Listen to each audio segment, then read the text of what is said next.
Excelente noite a todos. Que Jesus nos abençoe. Neste mês de setembro, vários órgãos, várias instituições têm feito a campanha Setembro Amarelo como prevenção ao suicídio. Então hoje nós vamos abordar o tema valorização da vida. Não é sobre suicídio.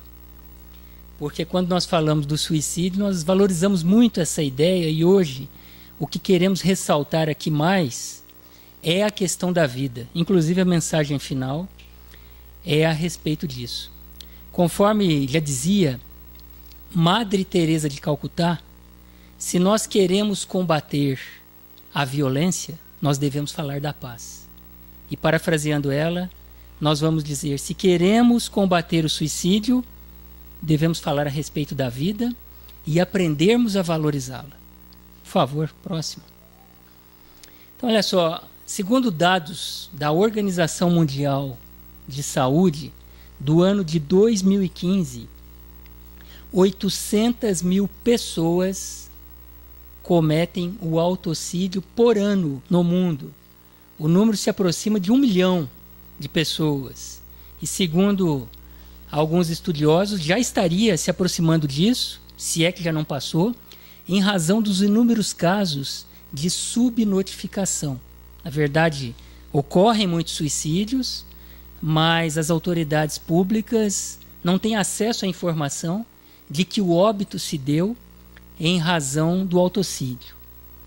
Por dia, aproximadamente 3 mil pessoas cometem este ato, o que equivale à morte de uma pessoa por suicídio a cada 40 segundos no mundo. Então, durante a nossa exposição, em média, nós teríamos aí quase 100 pessoas vindo a óbito em razão do suicídio no mundo. Quase 100 pessoas, em média, em 1 hora. Os números são medidos com relação a 100 mil habitantes. Então, por exemplo, no mundo, o número de suicídios em 2015 foi de 10,7 suicídios a cada 100 mil habitantes.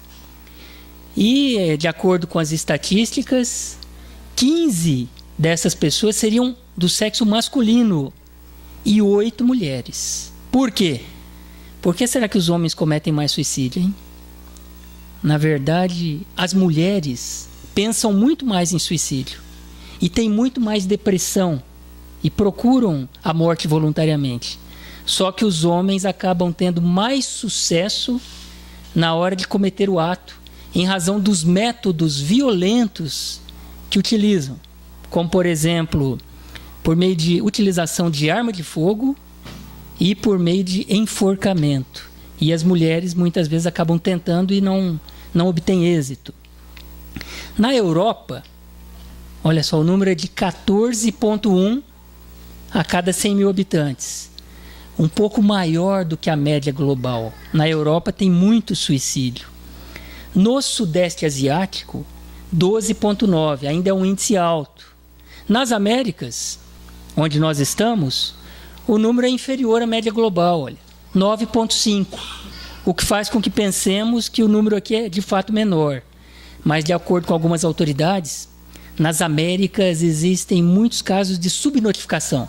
Ocorre o suicídio, mas as autoridades não têm acesso à informação correta. Por isso o número baixo. E na África, 8,8. Tem ali também muita subnotificação. No Brasil, olha só o número. No ano de 2015, 6,3 a cada 100 mil habitantes. Que beleza, hein? O Brasil está bem baixo, né? Será que está mesmo? Então, segundo alguns estudiosos, não é bem assim. No Brasil ainda existe um grande estigma com relação à pessoa que comete o suicídio e com relação à família. Então, muitas vezes ocorre o óbito por suicídio, mas as autoridades não têm acesso a essa informação. Eu acredito que a maioria aqui conheça pelo menos um caso de suicídio que todos ficaram sabendo, mas por baixo dos panos. Na verdade, não foi divulgado que era suicídio. A morte para o público se deu em razão de outra ocorrência, mas todos sabem que foi em razão de suicídio. Então, por isso o índice ainda é muito baixo. Agora, olha só, nós estamos na região sudeste, em que as informações são um pouco melhores. Imagine lá na região norte do Brasil, na região nordeste, em muitas regiões em que há grande mortalidade de índios em razão do suicídio, os dados não são muito corretos. Por isso o número baixo no Brasil, né? Mas na verdade nós sabemos que é um pouco mais elevado. Nós esperamos que não seja muito mais elevado do que 6,3 por 100 mil habitantes. Mas sabemos que não é tão baixo quanto as estatísticas divulgam.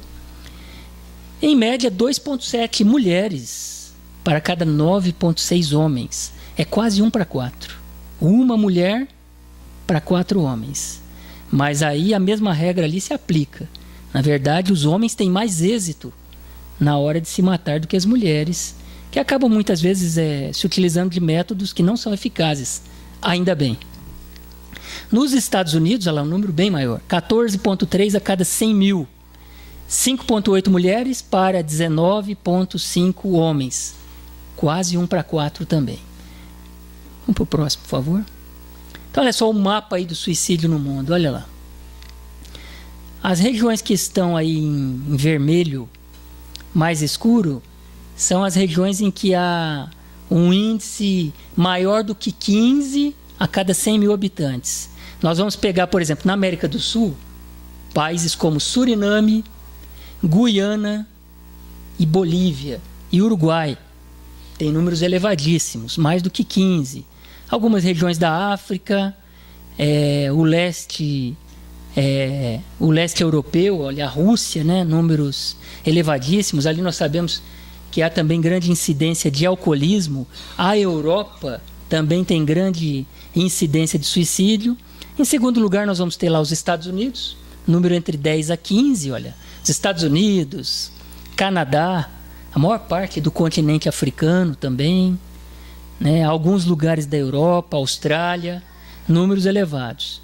Aí a América do Sul, a maior parte está com a cor laranja, o que equivale a 5 a 10 casos de suicídio por 100 mil habitantes. O Brasil, inclusive, né? Os números mais baixos. E temos os países que estão naquele amarelo mais clarinho, olha. E nós vamos encontrar, curiosamente, países da onde? Do Oriente Médio. Lá onde estão, de acordo com os preconceituosos, com os que discriminam, os terroristas, olha lá. A Arábia Saudita, Líbia, Iraque, aquela região cheia de conflito, né, em que muitas pessoas até... existem casos de terroristas que cometem o autocídio para infligir males a outras pessoas. É a região em que há número baixo de suicídio. E, de acordo com os estudiosos, isso tem uma razão. Apesar dessa região cheia de conflitos, isso ocorre em razão da presença da religiosidade. Mesmo ela sendo, em muitos lugares ali, o islamismo. Então, nos países islâmicos, de acordo com as estatísticas, há um índice mais baixo de suicídio. Assim como nos países católicos, mas os países islâmicos, curiosamente, são os países em que há o menor índice de suicídio. Tá? É menos de 1 para cada 100 mil habitantes. Na Líbia, na Arábia Saudita, números bem baixos. O próximo, por favor. Aí vejamos a divisão dos casos de suicídio por sexo nos países. Olha lá. Os homens, olha lá, cor mais marrom, é o primeiro quadro ali, são os homens, as pessoas do sexo masculino, acima de 15, olha, quase a metade do quadro, né? Depois, na cor vermelha, ainda alto, o índice alto, cor laranja, índice alto, e sobra muito pouco para a cor branca e a cor amarela, que são os índices abaixo de 5 por 100 mil habitantes. Agora, já as mulheres, olha lá, a cor marrom quase não se presencia, é muito pequena a fatia. A cor vermelha, de 10 a 14,9, um pouquinho maior. Depois a cor laranja já predomina, né, que é o número mais baixo, de 5 a 9,9. E há um predomínio muito grande, quase a metade, de países em que há um número abaixo de 5 por 100 mil habitantes, em se considerando apenas as mulheres. Então, as mulheres, de acordo aí com os gráficos, há uma incidência menor realmente de suicídio. E por que resolvemos falar sobre isso? Porque está ocorrendo um aumento de casos de suicídio no Brasil. Hoje, de acordo com os estudiosos, ocorre um caso a cada 45 minutos no Brasil. Por quê? Quais as razões para isso? Então, ali está um ponto de interrogação. De acordo com alguns, o motivo seria o seguinte: o Brasil tem uma sociedade que está em ebulição. Não sei se concordam com isso. Com a urbanização, o aumento das cidades, com a emancipação da mulher desde a década de 60, com a invenção da pílula, Então, muitas coisas acontecendo ao mesmo tempo. Isso faz com que a sociedade esteja em ebulição. Aliás, basta nós acompanharmos a campanha eleitoral deste ano e nós vamos verificar uma sociedade em ebulição, é ou não é? De acordo com meu pai, e de acordo com muitas pessoas assim, com mais de 60, 70 anos, há uns 30, 40 anos as pessoas discutiam política, mas elas se permitiam discutir de maneira pacífica, sem brigas, sem conflitos. Era apenas uma discussão saudável.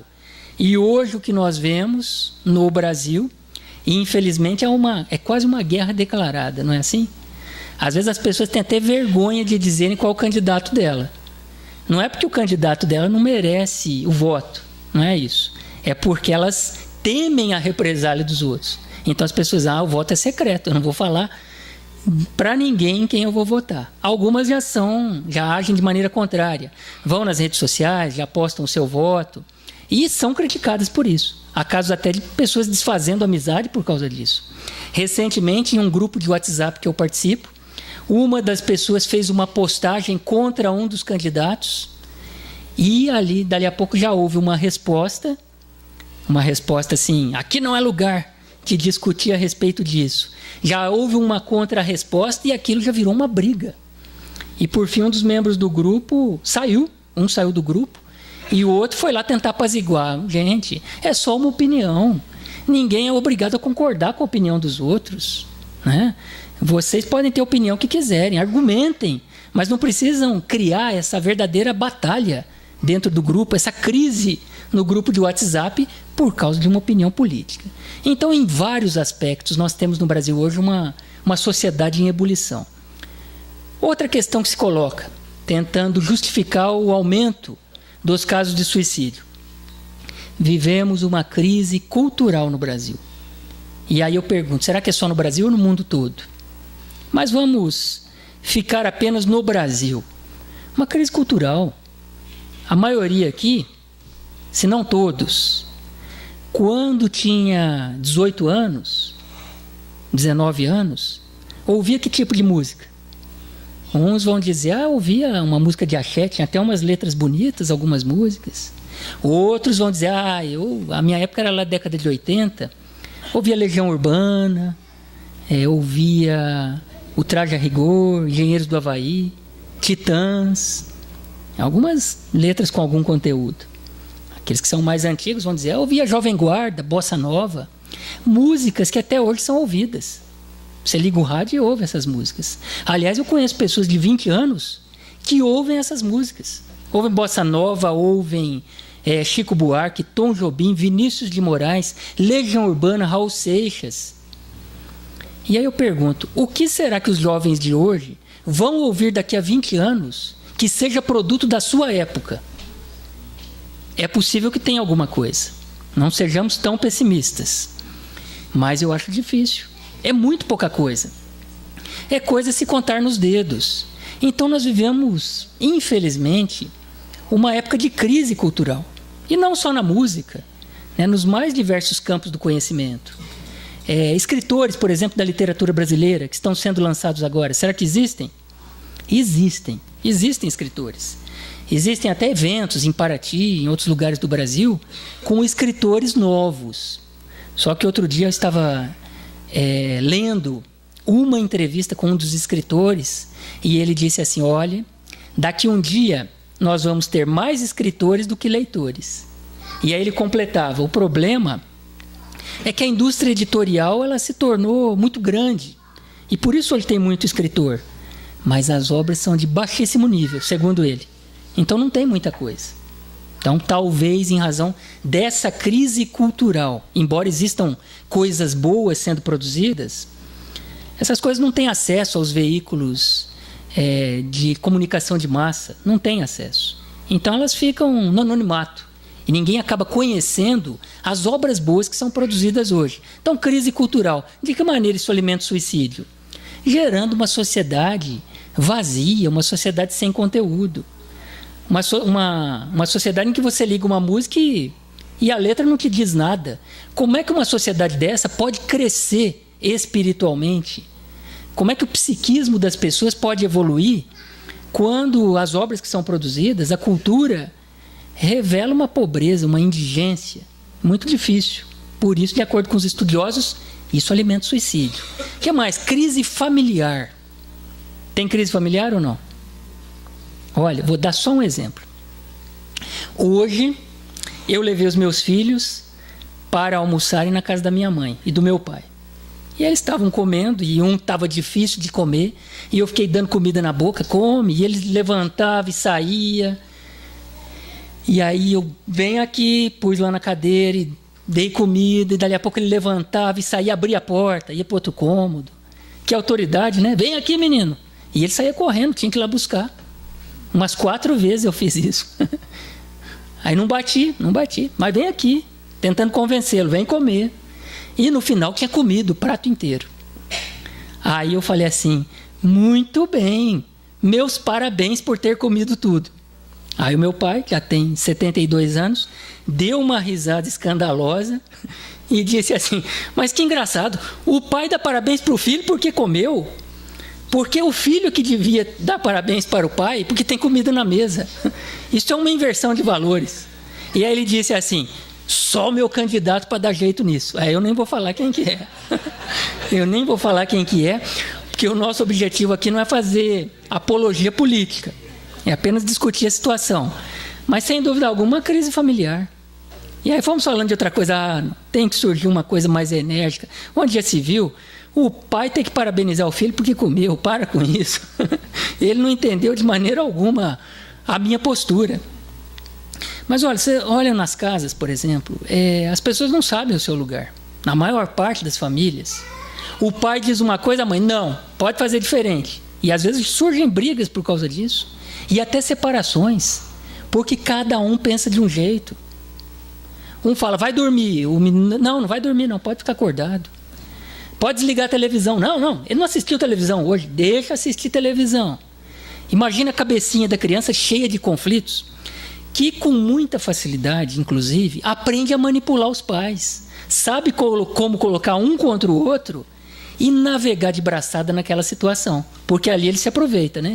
Enquanto os dois estão se digladiando por causa de uma situação mal resolvida, a criança simplesmente aproveita. Então, crise também familiar. Isso sem contar o número de separações, que é muito elevado. Então, as crianças, muitas vezes, não são criadas com o pai e com a mãe. Podem até ter uma criação melhor, dependendo do caso. Podem sim. Mas, em regras gerais, isso acaba gerando um prejuízo. Estamos, é claro, generalizando. Embora existam casos em que há até um benefício para a criança em razão da separação. Muitas separações, muitas crianças que nascem apenas da mãe e ficam sem o pai, às vezes nem conhecem o pai. Aliás, esse é um grande número, né? Tem pessoas que eu conheço, tem 7, 8 filhos e cada criança de um pai. Então, uma crise familiar também. Bem diferente das famílias antigas, em que havia aquele modelo, né? O pai, a mãe e os filhos, aquela família que durava a vida toda. Não estou dizendo que vamos ter que retroceder ao passado, ou que combata as separações, nada disso. Estou apenas narrando o cenário para que tenhamos condições de entender o que é que está se passando. E crise econômica também, que quando acontece, nós vivemos uma crise quase perene no Brasil, a situação melhora, mas dali a pouco piora de novo, isso explicaria o aumento dos casos de suicídio. Bom, para tentar entender o suicídio, nós temos que verificar o seguinte: há uma associação, na maior parte dos casos, entre o suicídio e doenças mentais. De acordo com os especialistas, mais de 90%. Eu vi especialista dizendo que chega a 100%, mas prefiro colocar mais de 90%, porque deve ter algum caso de suicídio que não é gerado a partir de um quadro de doença mental instalada, mas é mais de 90%. Os casos se dividem entre a depressão, que responde por 30% dos casos de suicídio. A principal delas, a mais arriscada, é a depressão bipolar, em que a pessoa tem épocas de euforia e época de depressão. Essa é a mais perigosa. 30% depressão. Por que eu estou dizendo isso? Porque se nós queremos combater o suicídio, nós devemos ter mecanismos para prevenir a depressão. Senão nós não vamos conseguir. Os casos de alcoolismo respondem por 18%.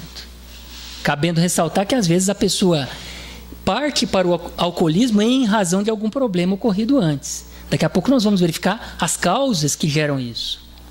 A esquizofrenia, que é quando a pessoa não consegue distinguir aquilo que é real daquilo que é produto da sua própria criação mental, responde por 14% de casos. Esquizofrenia é uma doença que a pessoa desenvolve, ela não tem cura, mas existem mecanismos de controle. Muitas vezes surge por meio de um surto psicótico, a pessoa se trata com medicamentos, e algumas pessoas, consideradas esquizofrênicas, possuem uma vida absolutamente normal. Trabalham, são gerentes de banco, professores, existem vários. São esquizofrênicos, alguns até já tomaram medicamento, mas não tomam mais.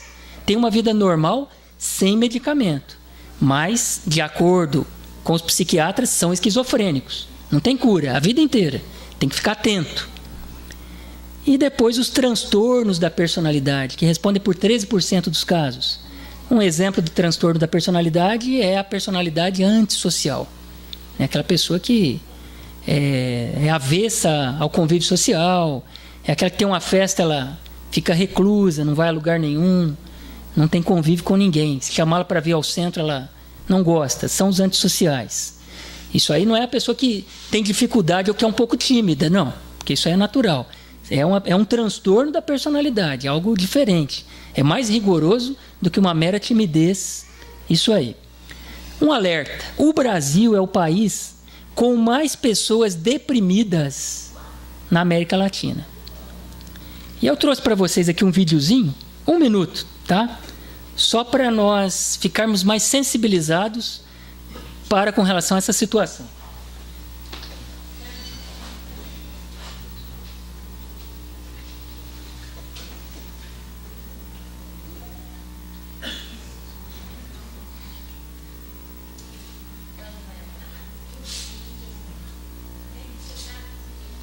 A Organização Mundial da Saúde mostram o avanço da depressão, que cresceu quase 20% no mundo. O Brasil é o país que registra mais casos da doença na América Latina e também é recordista em transtornos de ansiedade. A depressão afeta 5,8% dos brasileiros, cerca de 11 milhões e meio de pessoas. 322 milhões de casos foram identificados no mundo em 2015, 18% a mais do que em 2005. A doença atinge mais mulheres do que homens e é a principal causa de mortes por suicídio, uma média de 800 mil por ano. Em números absolutos, o Brasil só fica atrás da China e da Índia, ambos com mais de 1 bilhão de habitantes. A OMS alerta também que os brasileiros lideram o ranking global de transtornos de ansiedade, 9,3% da população, o que equivale a 18 milhões e 600 mil pessoas.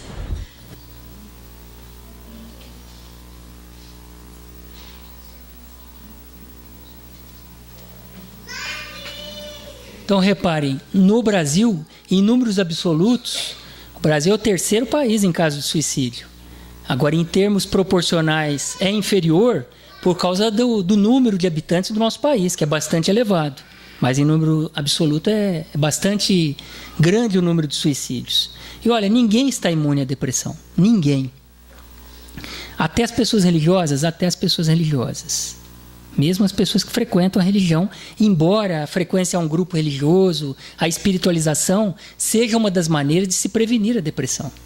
E para comprovar isso, nós vamos citar o caso do próprio padre Fábio de Mello, que recentemente foi vítima de uma grave depressão.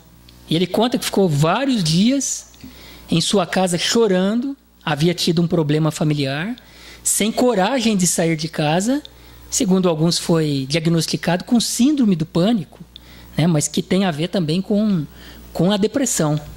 E aí ele vai dar uma mensagem ao Brasil inteiro para que arranje maneiras de prevenir a depressão.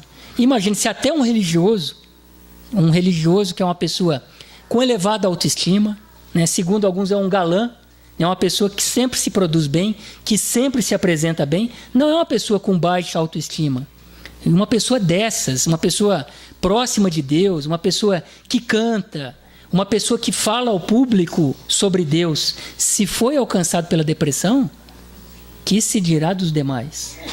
Então isso nos faz concluir que todos estão sujeitos, sim, à depressão. Algumas pessoas com uma tendência maior e outras com uma tendência maior. E aí precisamos analisar, inclusive, o histórico familiar. Vamos para o próximo, por favor. As causas, então, que geram a depressão e, consequentemente, podem gerar o suicídio. Solidão. É por isso, por causa da solidão, as pessoas se sentem sozinhas, em especial após os 70 anos de idade. E é por causa disso que após os 70, nós devemos ter uma atenção especial para com relação às pessoas. Porque aí surge abandono, a pessoa se sente impotente, às vezes até adoece. Então, em razão da idade, a pessoa pode se sentir abandonada e pode surgir a depressão, em especial nessa idade. Não é à toa que os índices de suicídio são maiores nessa faixa etária, após os 70 anos de idade. Outra causa, segunda, a culpa. A pessoa que se sente culpada precisa trabalhar a culpa, porque a culpa ela pode indiretamente gerar a depressão e o suicídio como consequência. Nós temos um caso na história do Evangelho, de um suicídio que surgiu por meio da culpa, que é o suicídio de Judas Iscariotes.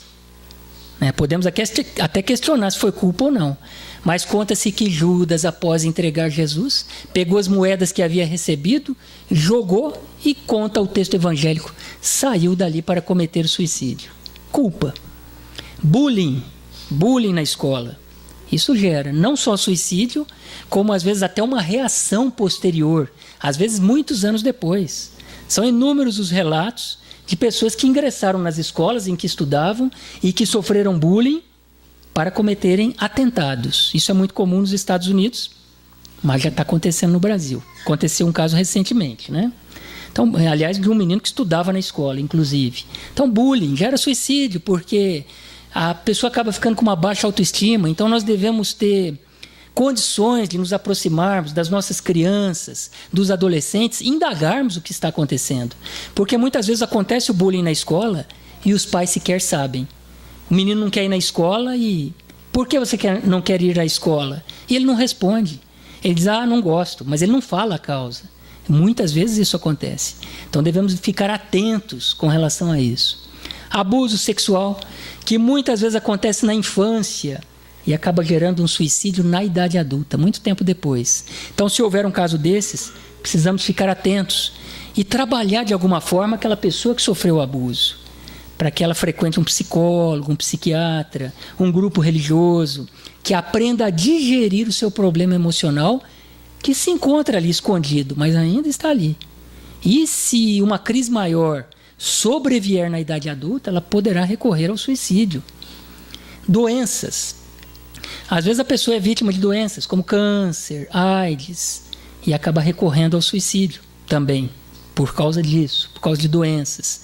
Aí nós devemos nos inspirar nas pessoas que estão extremamente otimistas. Nós conhecemos pessoas que passaram por 3 cânceres e após o câncer ficaram mais irradiantes ainda. Foram para a academia, começaram a fazer exercício físico, começaram a se alegrar mais, a frequentar grupos que antes não frequentavam. Então a reação das pessoas é importantíssima para que ela reaja àquela doença e não se entregue. E a família é muito importante nesse apoio. Problemas conjugais e de relacionamento, já sabemos, pode gerar. Às vezes o problema conjugal quando se dá uma separação, ou às vezes o problema conjugal quando as pessoas estão unidas, mas sem que haja mútua compreensão e afeto. Pode gerar também problemas de depressão, dificuldades financeiras e profissionais, assédio moral, perda da identidade cultural. Às vezes as pessoas dizem assim, vou me aposentar, vou mudar para Portugal ou para os Estados Unidos e tudo vai melhorar. Às vezes não, acontece isso aí, perda da identidade cultural. Às vezes a pessoa muda de país, mas não se encontra. Isso nem sempre acontece, mas pode acontecer. E a pessoa ter dificuldade para conviver com aquela nova cultura. Isso é muito comum no caso dos índios. O índio é retirado da tribo, mas às vezes ele não consegue conviver com o homem civilizado. Por isso a incidência é grande entre os índios. Homossexualidade. De acordo com os estudiosos, o número de homossexuais que se suicida equivale a 5-1. Aliás, refazendo a frase, a pessoa homossexual ela tem 5 vezes mais chance de cometer o suicídio do que uma que não seja. Por quê? Por causa da discriminação que sofre. E às vezes dentro da própria família. Então nós conhecemos pessoas que ficaram sabendo que um membro da família se declarou homossexual e passaram a repudiá-lo. Alguns chegam a ponto de dizerem que vão cometer o suicídio porque o filho é homossexual e não o aceitam daquela maneira. Então qual a maneira de prevenir? Aceitando o filho, conversando. Se a pessoa não tem condições de mudar e acredita que deveria mudar, então que ela pelo menos compreenda a opção do outro, a orientação do outro e deixe-o seguir o caminho. Eu admiro aquelas mães que dizem assim, meu filho é homossexual. E se aproxima do filho e diz assim, mas eu te amo com amor maior ainda, porque você precisa mais do que os outros. Isso é compreensão, isso é amor de mãe. Essa é a função que as mães e os pais devem ter para com os seus filhos que têm um outro tipo de orientação, para que o salvem da depressão e do risco de cometerem um suicídio, porque o número é grande. Luto na família. Essa é uma situação extremamente delicada. Como você consolar uma pessoa que perdeu um ente querido? Porque, olha, a ordem natural das coisas é você perder o pai, a mãe primeiro, os avós, depois o pai e a mãe. Isso aí nós até aceitamos com uma naturalidade maior, porque faz parte da ordem natural das coisas. Então nós passamos pelo luto, mas depois nos consolamos. Agora é extremamente difícil a perda de um filho, que vai antes de nós. Então talvez seja o pior caso de luto, seja o caso das pessoas que perderam filhos. E é muito difícil passar por uma situação como essa. No final nós vamos mostrar um vídeo de uma pessoa que estava em uma pousada em Angra dos Reis, na Ilha Grande, e que perdeu 2 das suas filhas soterradas. A família inteira foi soterrada. Eles alugaram uma casa para passar ali o Réveillon, né? Eu não me lembro agora se era a casa ou se era a pousada. A pousada caiu também, mas eles alugaram um local. E várias pessoas da família ficaram soterradas, inclusive o pai e a mãe, e perderam 2 crianças. Como se recuperar de um trauma como este, né? Sobreviveram apenas o pai e a mãe. Como se recuperar?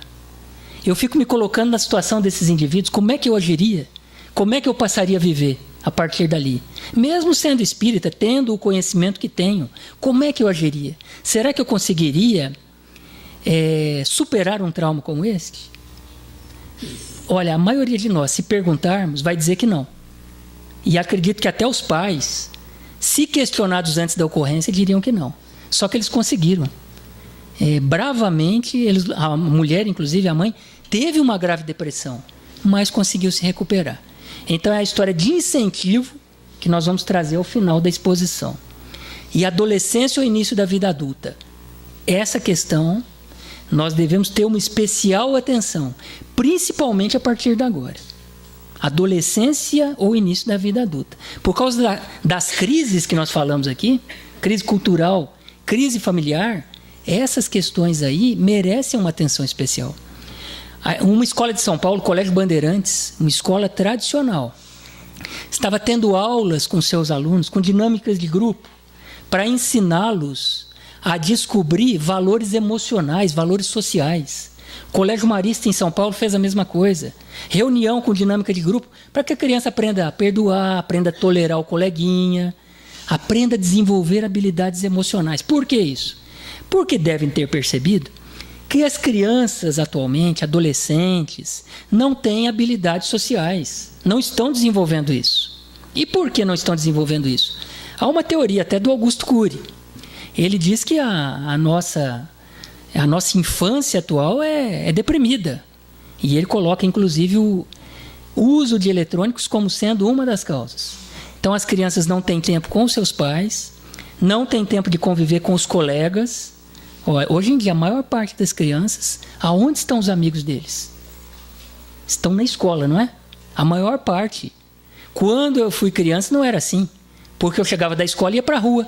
Aí jogava futebol, jogava peão, bolinha de gude, ia para a casa do coleguinha. Hoje, até às vezes, os pais nem deixam ir para a casa do coleguinha. Então, não tem habilidade social, porque convive pouco. Começa a conviver, às vezes, com 12 anos de idade. Por isso que há um retardo social na infância de hoje. Uma dificuldade para conviver com a frustração. A criança não experimenta a frustração. Como é que ela vai lidar com a frustração quando ela chegar na adolescência? E a namoradinha dizia assim, eu não quero mais você, eu já arranjei outro. Uma criança que não experimentou a frustração dos 3 até os 12 anos.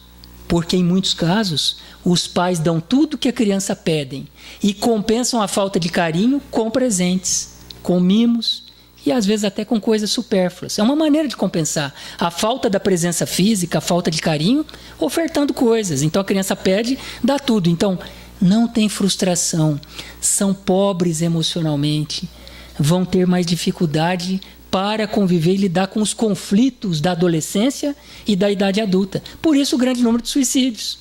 Baleia azul, né, que as pessoas jogam. Nas próprias universidades há um aumento de suicídios. A Faculdade de Medicina da USP, de vez em quando, ocorrem surtos lá de suicídio. Eu me recordo de ter lido que uma semana houve 5 casos de suicídio. E a direção ficou alarmada, tentando fazer alguma coisa para evitar que os jovens cometessem suicídio, por causa da pressão que eles eram submetidos ali na faculdade, de terem que estudar, de terem que se superar, de terem que tirar notas boas, com a ausência dos pais, acabava acarretando um número maior de suicídios. Então, essa situação, esse item em especial é extremamente delicado e merece uma atenção de nossa parte, para que tenhamos condições. Eu sei que é difícil no mundo atual, né? E confesso a minha própria dificuldade com relação a esse assunto. Mas devemos arranjar uma forma de criar os filhos de maneira equilibrada. Vamos para o próximo, por favor. Sinais de alerta, que são sintomas da depressão, né? Falta de interesse pelas coisas, a pessoa gostava de uma coisa, não gosta mais. Gostava de praticar esporte, não quer mais. Problemas de memória, começa a esquecer tudo. Dificuldade na escola, pode acontecer. Alteração do apetite e do sono. Comia pouco, passa a comer muito. Ou comia muito, passa a comer pouco. Ou do sono, né? Começa a dormir muito. Ou dormir muito pouco. E irritabilidade, começa a se irritar com as coisas com muita facilidade. Esses são apenas um dos itens. Existem outros. Para o próximo, por favor. Nós devemos aqui fazer uma distinção entre tristeza e depressão. Aliás, a nossa companheira Sandra Ceni já esteve aqui e fez isso, né? Então vamos apenas recapitular. E quem quiser depois pode recorrer ao trabalho da Sandra Ceni. Ela coloca: tristeza tem uma duração limitada. Geralmente possui uma causa determinada. Exemplo, o luto. O luto dura mais ou menos uns 2 meses. Segundo a Sandra Ceni, nós devemos passar pelo luto. É ela que diz, ela que é psicanalista, ela diz, nós devemos passar pelo luto. É obrigatório. Porque a pessoa que não passa pelo luto, ela tem problema para digerir a perda. Essa é a opinião dela, tá? Agora, se dura mais que 2 anos, aí já não é mais luto. Já é uma terrível depressão. Nós conhecemos pessoas que perderam um ente querido e que não saem de casa há quase 10 anos. Às vezes sai só para trabalhar, para fazer compras no supermercado, mas não tem convívio social. As características da depressão: apatia, indiferença, desesperança, falta de perspectiva e de prazer. Ela pode ser leve, moderada e grave. Uma depressão leve, o que é? Tem muitas pessoas que têm depressão, mas nem sabem que tem, porque é uma depressão leve. Então a pessoa nunca se trata.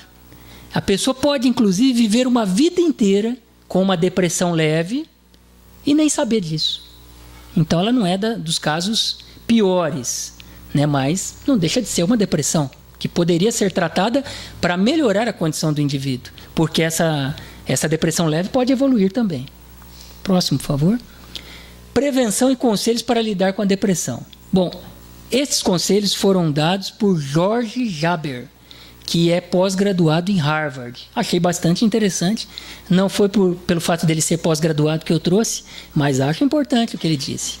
Devemos utilizar menos tranquilizantes ou ansiolíticos, que podem deteriorar a saúde mental e física. Então, tranquilizante e ansiolítico só em casos emergenciais. Quando a pessoa está em crise, ela precisa, aí tem que tomar. Agora, uma pessoa tomar a vida inteira... Aliás, conversando com o Dr. Bruno, nosso companheiro aqui do centro, outro dia estava dizendo que hoje em dia ele tem notado em seu consultório que as pessoas estão viciadas em medicamento. Tomam medicamento para tudo. Medicamento para dormir, se não é medicamento, toma melatonina. Sempre tem que tomar alguma coisa. Os que não tomam nenhum medicamento tomam ali algum hormônio ou tomam um remédio dito natural, né? Passiflora, aí dorme. Mas muitos tomam alguma coisa, senão não conseguem dormir. Então, o melhor seria que não tivéssemos essa dependência. Porque existem, é claro, alguns medicamentos que são praticamente inofensivos, tá? Existe sim. Mas tomar medicamento, remédio forte, às vezes faixa preta, devemos repensar isso. Exercícios para regularizar o sono. Exercício físico. As pessoas que são estudiosos da depressão dizem isso. A prática de exercícios físicos melhora o humor, porque auxilia na produção de neurotransmissores. E o nosso cérebro, ele é uma máquina, ele tem uma química cerebral. E com a produção adequada desses neurotransmissores, nós podemos regularizar o nosso sono. Então, exercício físico ajuda muito. Aí a pessoa tem menos depressão. É uma forma de se prevenir. Atividades de ordem espiritual. A pessoa frequentar algum grupo. Não precisa ser espírita. Pode ser católico, da renovação carismática, evangélico, budista. O que a pessoa quiser, o que a pessoa gostar, o que a pessoa se afinizar. Mas ter uma atividade de ordem espiritual. Ah, não gosto de religião. Não gosto de religião. Religião não é para mim. Frequente, então, um grupo filosófico, um grupo de estudo da filosofia, né, que têm grande afinidade com as atividades religiosas. Assista uma palestra no YouTube, né, como é que é o nome daquele professor barbudo? Mário Sérgio Cortella. Aquele outro que é até ateu, como é que é o nome dele? O Leandro Carnal. Aí o pessoal está afiado. Aí. O pessoal assiste. Porque a filosofia ajuda a trabalhar a alma, ajuda a trabalhar os sentimentos. Então é importante também. Agora, pode ser também grupos de psicanálise, para que a pessoa aprenda a se conhecer. Também é uma atividade afim. Outra coisa, atividades ligadas à arte. Vai aprender um instrumento musical, violão, piano, pintura, alguma coisa que a pessoa goste. Vai mexer com artesanato. Isso auxilia também a melhoria das habilidades emocionais. Não é à toa que os músicos são sempre calmos, né? Aí, tudo tranquilo, pessoa sem problema, né? Pode estar com problema financeiro, mas pode estar com algum problema na família, mas sempre tranquilo, não é assim? É brincadeira, todo mundo tem problema, mas a música ajuda muito, sem dúvida alguma. As atividades artísticas auxiliam no equilíbrio do ser humano, auxilia até na concentração. Técnicas de meditação. Então, se tem dificuldade para dormir, aprenda técnicas de meditação. Às vezes eu tenho dificuldade para dormir. Aí eu ligo lá no YouTube, tem lá meditação para dormir. Mas a meditação é tão chata que eu dormi meia hora. Não tem como ficar acordado. Bom, eu não consigo ficar acordado. meia hora já durmo, uma musiquinha. Então, técnicas de meditação ajudam, né? Se concentre na sua respiração, e já é tarde da noite, você vai se concentrando naquilo. Mentalize uma luz no alto da sua cabeça e pronto. Dali a pouco eu estou dormindo sem saber.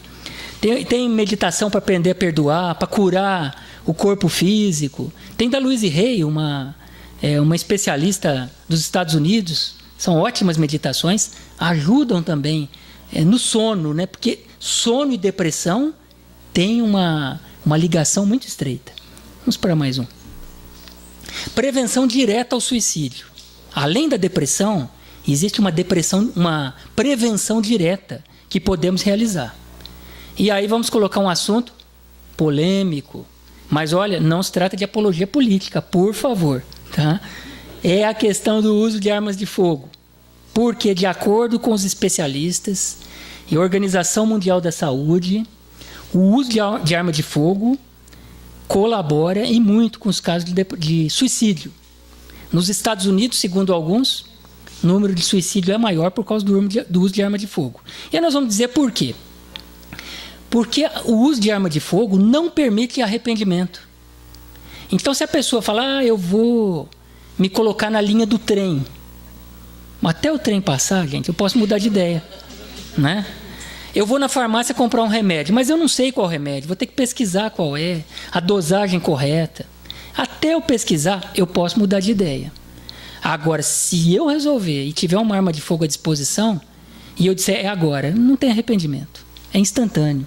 Por isso o uso de arma de fogo é perigoso, é um fator de risco. Além de favorecer a ocorrência de acidentes e a ocorrência, inclusive, de homicídios. Tem gente que diz assim, a arma de fogo não tem nada a ver com morte. Tem a ver, porque se a pessoa resolver, em razão de um estupim curto ou de um desequilíbrio ocasional, com a arma de fogo ela pode cometer um atentado ali e se arrepender. Agora, se ela não tiver a arma à disposição, a coragem diminui, né? Concordam comigo? Mas olha, repito, não se trata de apologia política, porque existem muitos defensores, vários dos candidatos. Para ser sincero, nem tem candidato, tá? É apenas um dos pontos, existem muitos outros.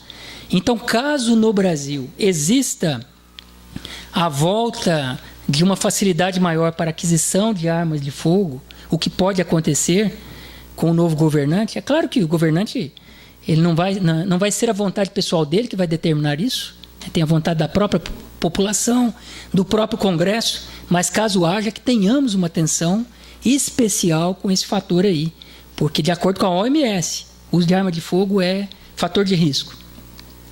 Apelo à consciência e aos valores familiares. Mas você só faz isso quando a pessoa não está entregue a uma depressão grave. O que seria isso?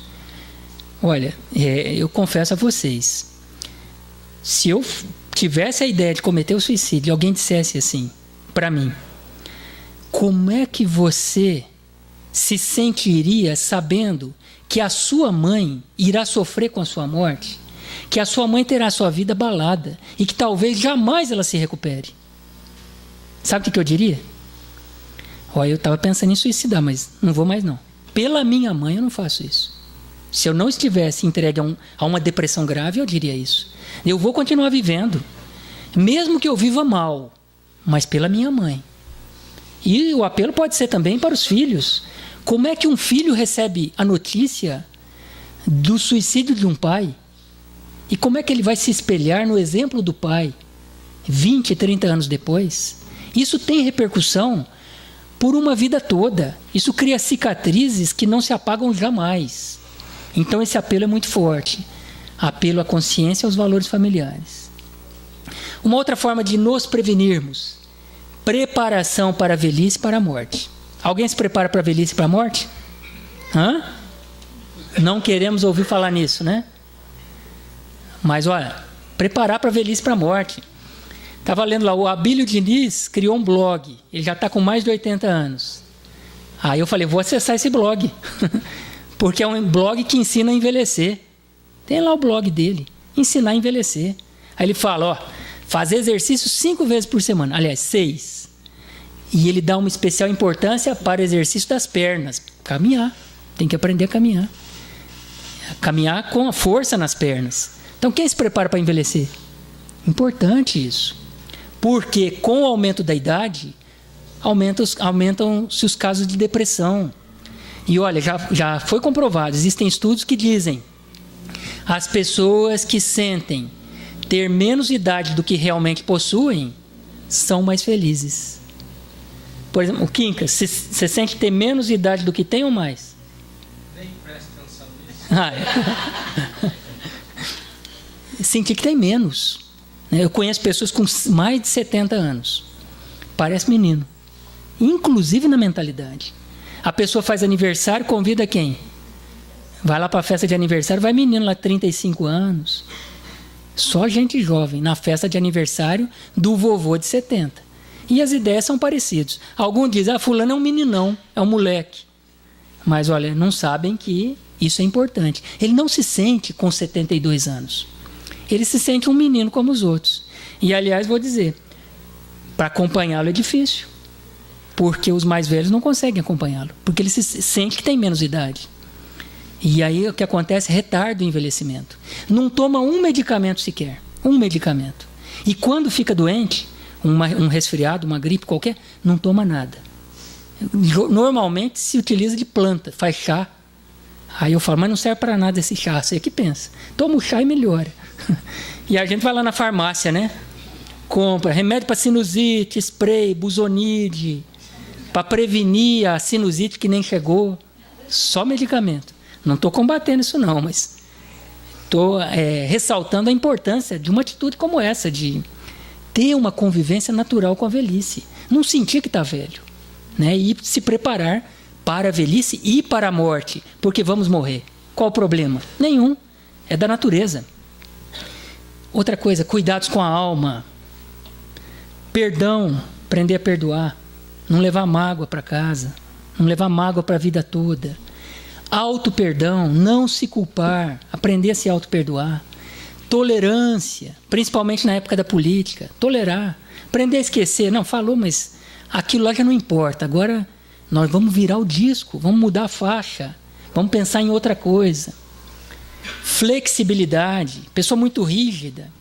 São as habilidades emocionais e sociais que as crianças estão aprendendo em aula lá em São Paulo, porque não aprenderam isso. E nós adultos precisamos disso. Leveza, não levar as coisas tão a sério, as coisas que acontecem.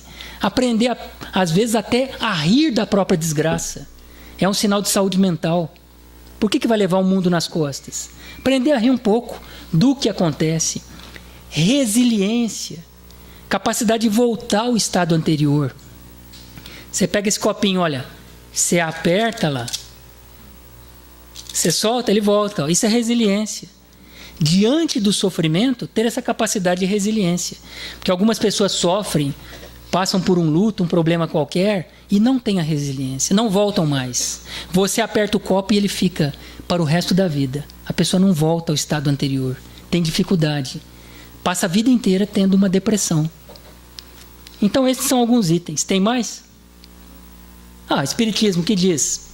De onde nasce o desgosto da vida, que sem motivos plausíveis se apodera de certos indivíduos?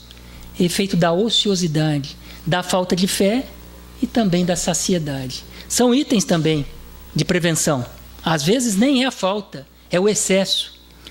E por fim, tem o homem o direito de dispor da sua vida? Não. É o que diz o Livro dos Espíritos, na questão 944. Só a Deus assiste esse direito. O suicídio voluntário importa numa transgressão desta lei, até porque nós sabemos que ninguém morre. O que acontece após o ato infeliz é que a pessoa continua na outra dimensão, colhendo os frutos, os resultados do seu ato insano. Então, se quiser cometer o suicídio, pega o dedo e põe no fogo. Põe no fogo. Depois tira. Está doendo? Agora passa uma pomadinha. Caso cometa o suicídio, vai acontecer a mesma coisa. Porque se for o dedinho, vai doer lá, do outro lado. Só que não é o dedinho, né? São coisas piores que as pessoas fazem com o corpo físico. A mesma dor acompanha o indivíduo no outro lado da vida. O que nos mostra que não vale a pena, né, de maneira alguma, cometer esse ato.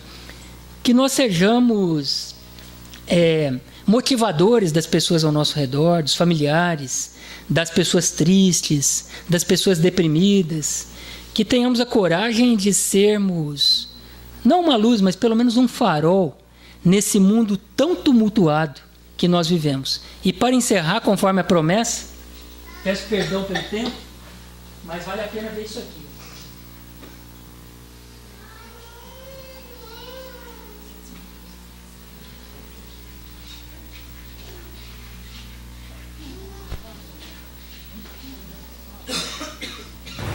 O Bom Dia Rio mostra agora para você a história de um casal que transformou uma dor profunda em esperança e recebeu de presente um recomeço.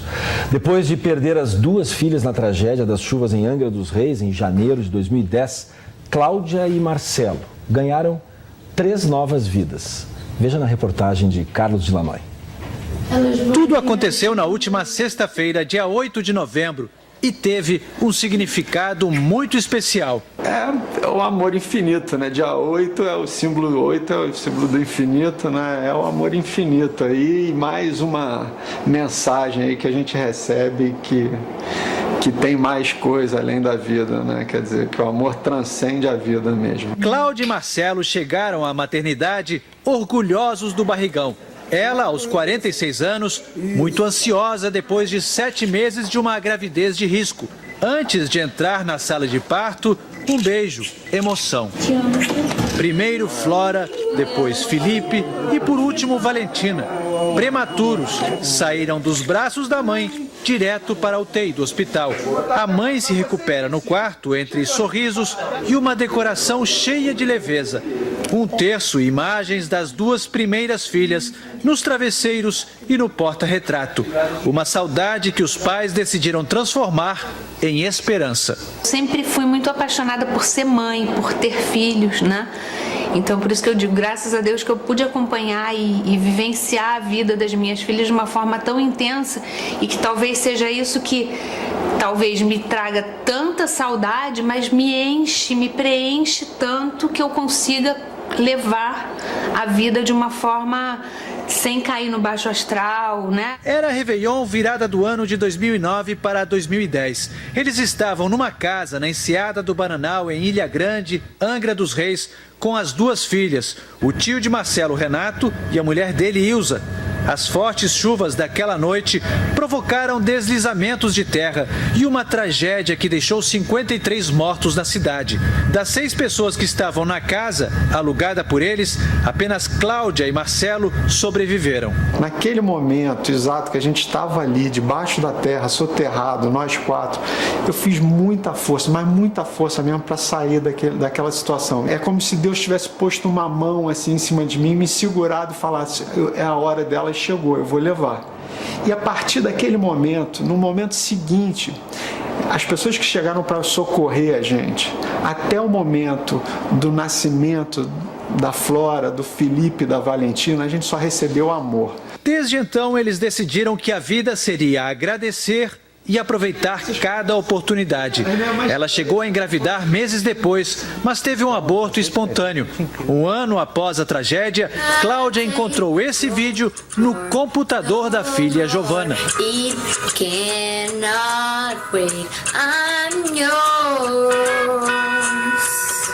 Eles fazem questão de que as imagens de Giovana e Gabriela estejam sempre presentes e, de alguma forma, elas realmente estão. Não tenho revolta dentro do meu coração, só agradeço mesmo.